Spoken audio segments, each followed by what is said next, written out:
Transformamos materia prima en origen, entregando hoy la energía y alimentos del futuro. Bio 4 Argentina, sembrando innovación y desarrollo local.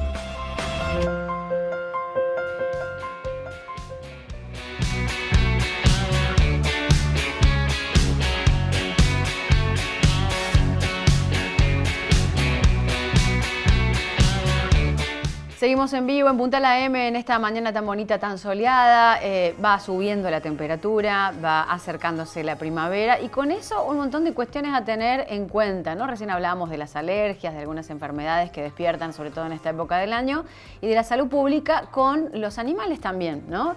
El caso de la leishmaniasis, porque el Ministerio de Salud de Córdoba informó la confirmación de 10 nuevos casos de leishmaniasis canina, 9 en la ciudad de Córdoba, 1 en Parque Siquiman, casos que en su mayoría fueron detectados mediante las acciones de vigilancia, de control del área de epidemiología, y se suman otros 6 casos registrados entre el 2019 y 2021, también en las mismas localidades, lo que suma un total de 16 casos confirmados en lo que es la provincia de Córdoba. ¿Pero qué es la leishmaniasis? ¿Cómo nos afecta a la población canina y a la humana? ¿Cómo prevenirla en esta época del año? Estamos en contacto con Verónica Nuech, que es médica veterinaria y que ya está conectada con Punta La M. Hola Verónica, Paula te saluda, buen día. Hola Paula, buenos días. ¿Bien? ¿Todo bien? ¿Todo bien? Bueno, hablamos. Preocupada, un poco preocupada por toda esta cuestión. Bueno, contanos por eso, ¿qué es la leishmaniasis? No hay mucha difusión al respecto y cómo podemos prevenirla. ¿Qué implica que haya estos casos en Córdoba de leishmaniasis canina? Mira, en primera instancia hay que recalcar que es transmitida por un flebótomo, por un mosquito chiquito, que es diferente al resto, que es para tener en cuenta, vuela poco, es color amarillento, o sea, no hace ruido, no es que lo escuchás ni como el otro mosquito, es de poco alcance como vuela y se reproduce de manera diferente a el resto de los mosquitos, por ejemplo, en el caso del dengue, que se reproduce en aguas estancadas, ¿verdad? En este caso, este mosquito se reproduce en materia orgánica. Em, no había presencia del flebótomo, porque hay un control epidemiológico de muchas enfermedades que se transmiten desde los animales a los humanos. Al no estar presente este mosquito, que es el que transmite la enfermedad, estábamos de alguna manera relajados y el control que se hacía era de los animales que venían del norte del país, que donde sí es endémica la enfermedad, o sea, está presente la enfermedad de manera permanente y el mosquito que la transmite. O sea, tienen que estar las dos cosas. Tiene que estar el vector, que es el mosquito, y tiene que estar el reservorio, que es lo que llamamos nosotros, que es el perro y ocasionalmente el gato. ¿Sí? Que todo el mundo habla del perro, pero nadie habla del gato. El gato también es reservorio Ah, de el la gato leishmaniasis. también, porque El gato también. está, el título es Leishmaniasis canina en el parte de prensa de la provincia de Córdoba. Sí, por eso. Mayoritariamente se da en perros, pero puede ser un reservorio el gato también, y no solamente eso, sino que es asintomático prácticamente el gato. Ajá. Entonces no nos damos cuenta que el animal está enfermo.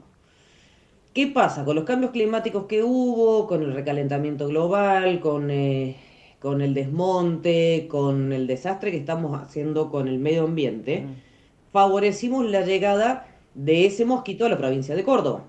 ¿Sí? Habrás visto que ya los inviernos no son tan crueles como antes y los Ujú. veranos tienen temperaturas muy altas con, eh, con altas precipitaciones, con lo cual se favorece el medio ambiente como para la reproducción de este flebótomo que hasta el marzo del año pasado no se había detectado en la provincia de Córdoba. Mira.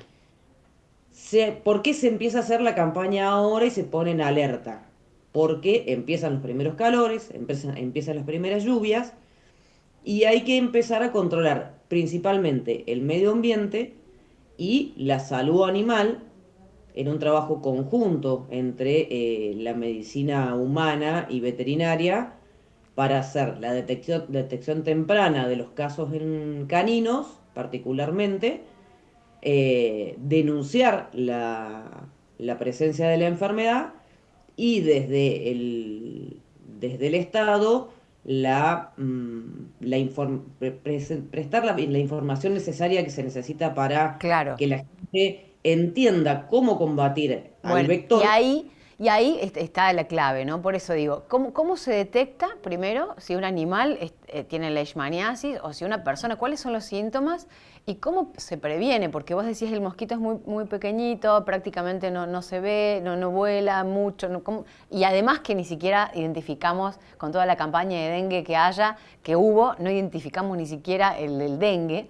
Digo, ¿cómo prevenimos la leishmaniasis? Bueno, los signos clínicos en el perro particularmente, en el 90% de los casos es lo que se llama la leishmaniosis cutánea o tegumentaria, que son úlceras en la piel, principalmente como signo característico, pero además empieza con descamación de la piel, con pérdida de pelo, particularmente alrededor del hocico y de los ojos, resquebrajamiento de la nariz y de los pulpejos plantares, lo que nosotros llamamos hiperkeratosis, que hay un engrosamiento de todos esos tejidos. eh, Hay conjuntivitis, puede haber ceguera, ¿sí? Lo que pasa es que se puede confundir tranquilamente con una sarna, Claro. con la presencia de hongos, con Pero lo algunas cierto otras. es que son visibles, o sea, los signos clínicos son visibles como para decir, bueno, no, hay que ir al veterinario urgente, hay que llamar a alguien que ayude a ver esto. Sí. Principalmente cuando aparece el signo clínico. Los signos clínicos pueden aparecer, para que vos tengas en cuenta y la gente tenga en cuenta, que puede aparecer dentro del mes de que el flebótomo picó de alguna manera o contaminó al animal, Mm. hasta pueden pasar años dependiendo del sistema inmune del paciente. Ah, mira. ¿Sí? Con Ujú. lo cual hay que tener mucho cuidado con extremar las medidas de prevención más que del diagnóstico. ¿Sí? Hay muchas formas, hay pérdida de peso, hay aumento del abdomen del animal, hay muchos signos clínicos que pueden confundirse con otras enfermedades. ¿Sí? Pero hablando de Por prevención, ahí de nuevo, como en el dengue es el descacharreo, en la leishmaniasis, ¿cuál sería la clave, Vero? Esa es una gran diferencia que tienen entre los mosquitos, entre los vectores de estas enfermedades. Este tipo de mosquitos se reproduce en materia orgánica, con lo cual es súper importante que no haya acúmulo de hojas, de basura, heces de animales, todo lo que sea materia orgánica, frutos, basura, el control de todo lo que sea materia orgánica, incluso muchos estamos haciendo el Eso te iba compostaje. a preguntar, ¿el compost también? Sí. El compost sería lo ideal para que el mosquito se reproduzca. Y para la gente que hace compostaje, como ni siquiera tapándolo, eh, No, sí, tapándolo sí, y las medidas ah, de prevención domésticas tienen que ver con el fumigado con piretroides, tener en cuenta que el mosquito tiene sus propios horarios que nos favorece, tienen actividad solamente durante el atardecer, la noche, principio de la noche y el amanecer. Durante el día el mosquito, este tipo de mosquito, este flebótomo, no tiene actividad. Con lo cual, el uso de repelentes, las telas mosquitero, si en el caso de que hagamos compostaje, de mantenerlo tapado, ¿sí? Evita la propagación del vector. bien. ¿Sí? Y en el caso Sí, del perro, de igual manera se recomienda el uso de collares o pipetas con repelentes para insecticidas autorizados, ¿sí? Y extremar cuidados en los horarios en donde tiene más actividad el vector. Tengamos en cuenta que la reproducción es bastante rápida, o sea, estamos hablando la gente por ahí puede decir son 10 casos. 10 casos son los que están diagnosticados. Hay muchos que están subdiagnosticados, claro. en mi opinión personal. ¿Sí? Por lo que te digo, porque hay muchos signos clínicos Se y por ahí confunden. la falta de información. Y sinceramente nos relajamos los médicos veterinarios porque en la provincia de Córdoba no había leishmaniasis. Entonces es una enfermedad que sí estábamos atentos cuando un perro venía del norte o que venía importado en el caso de los criaderos, que venía importado de otros países, de Centroamérica, de Estados Unidos, de Canadá, de Europa, donde son endémicas. Entonces se hacía una cuarentena, se hacía el estudio serológico, ¿sí? El tema es que en el animal, y quiero recalcar particularmente esto, en el perro no hay tratamiento posible. Claro, eso te iba a decir, no se cura la leishmaniasis. La leishmaniasis en el perro no se cura. Es una enfermedad grave que termina por matar al animal de una falla renal, Ajá.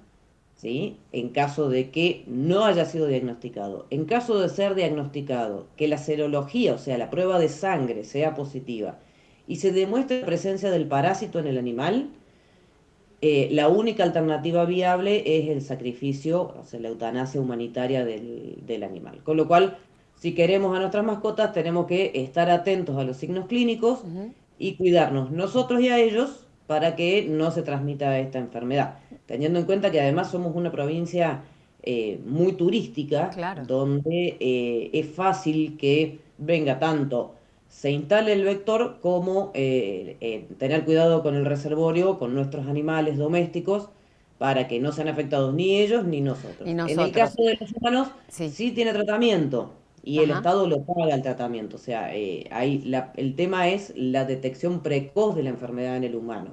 Bien. Vuelvo a recalcar que lo más importante en estos casos es el trabajo interdisciplinario entre epidemiólogos, médicos humanos, médicos veterinarios, donde tengamos un control real de el medio ambiente que favorezca o no la aparición del vector, los médicos veterinarios estar atentos a los signos clínicos de nuestros pacientes, los propietarios que estén atentos a que no aparezca alguno de los signos de leishmaniasis y que mantengan el medio ambiente lo más higiénico, el desmalezado, la limpieza, tanto, bueno, los refugios, por ejemplo, de animales, Ujú. tienen que estar en este momento más alerta que en ningún otro momento por, bueno, la cantidad de materia orgánica con la que se trabaja permanentemente. Ahora viene la época de humedad, con eso se favorece no solo la presencia de este vector, sino, como decías vos también, de el Aedes que transmite el dengue, el Zika, el chikungunya, muchas otras enfermedades, y la eclosión de los huevos que Claro. durante el invierno eh, estuvieron en hipobiosis, estuvieron dormidos, por decirlo de alguna manera, de garrapatas y pulgas que también pueden transmitir algunas enfermedades a nuestros animales. Exacto. Bueno, fumigación, cuidado, desmalezado, el cuidado con la materia orgánica, en el caso del compostaje, como decías recién, y fundamentalmente la atención, ¿no? La atención para con nuestras mascotas. Pues me quedó la duda al último, porque mencionaste los gatos también como asintomáticos, ¿no? Si son asintomáticos, ¿cómo identificamos si son portadores o no de leishmaniasis? En ese caso también, algún tipo de comportamiento, ¿cómo reaccionan?